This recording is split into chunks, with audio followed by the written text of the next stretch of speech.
praying for others is one of the most familiar kinds of prayer, one of the most basic, widespread, traditional kinds of prayer. But I think you would find a lot of course students wondering, well, should we do that? Is that like in keeping with the course's metaphysics?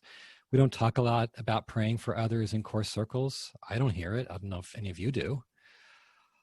Yet, there is literally no ambiguity on this issue. There are some clear references to praying for others in the course itself. And then in addition to those, there are a number of instances where Jesus told Helen to pray for someone.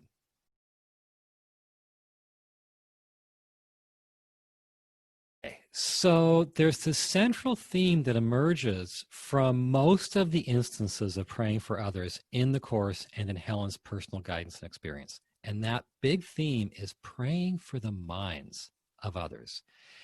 As I was collecting these different instances, it was remarkable to me how much this theme came through.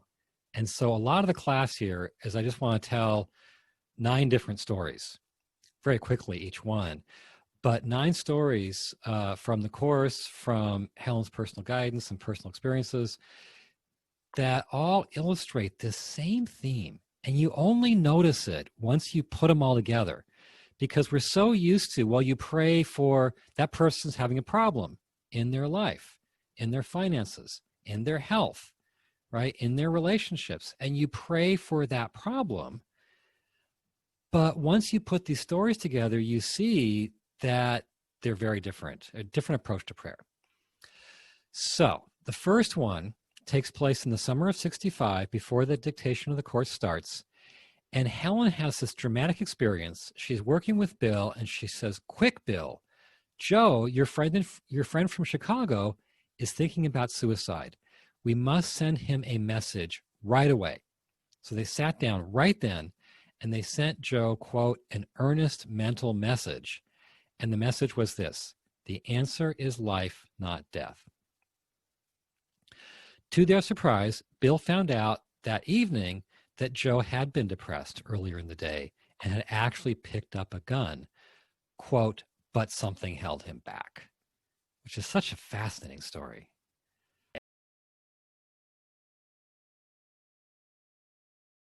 If you just think about what's going on in each of these stories, Louis tired because of his past life transgressions.